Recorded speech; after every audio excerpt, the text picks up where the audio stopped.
अस्सलाम वालेकुम फ्रेंड्स, आज की इस वीडियो में मैं आपको बताऊंगा कि जब भी आप कभी स्टाम्प लेने जाएं तो आपने किन बातों का ख्याल रखना होता है।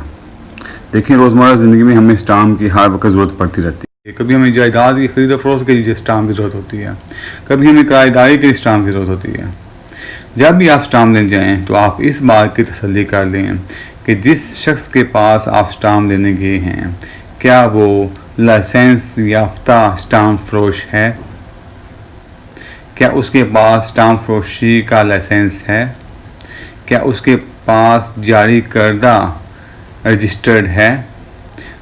आप तसल्ली कर लें कि रजिस्टर्ड के ऊपर उस शख्स का नाम, उसका लाइसेंस नंबर मौजूद है।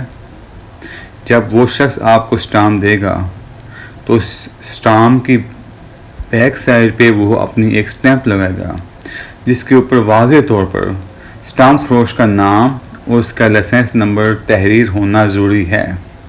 अगर वो ऐसी स्टैंप लगाता है जिसके ऊपर उसका लाइसेंस नंबर और नाम दर्ज नहीं होता, सिर्फ स्टैंप के ऊपर ये लिखा होता है कि स्टाम्प फरोश, तो इसका मतलब है वो 2 नंबर स्टाम्प फरोश है, वो आपको 2 नंबर ही स्टाम्प दे रहा है।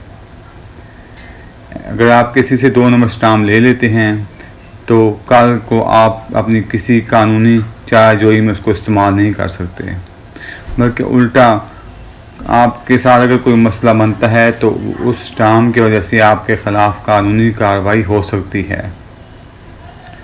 इसके अलावा जब आप स्टाम्प लेने जाती हैं तो स्टाम्प फरोश अपने रजिस्टर्ड के ऊपर आपके दस्तखत और साइन अंगूठा जात वगैरह लगवाता है। इसी तरह जब आप एग्रीमेंट के लिए स्टाम्प लेने जाती हैं तो स्टाम्प फरोश दोनों पार्टीज़ के अपने रजिस्टर के ऊपर दस्तखत और अंगूठा जात वगैरह लगवाएगा।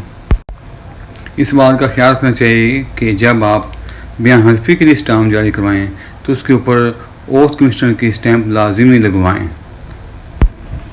अगर आपको किसी भी किस्म का कोई कानूनी मशवरा चाहिए हो तो आप मेरे व्हाट्सएप नंबर पे मुझे मैसेज कर सकते हैं या फिर इस वीडियो में मुझे कमेंट्स कर सकते हैं। मैं कोशिश करूँगा कि आपके सवालात का जवाब आपको जल्द अज जल्द दे दूँ। अगर आपको मेरी वीडियो पसंद आई हो तो प्लीज़ इसे लाइक और शेयर कर दें और मेरे चैनल को सब्सक्राइब कर दें और बेल आइकॉन के बटन को प्रेस कर दें। Thank you.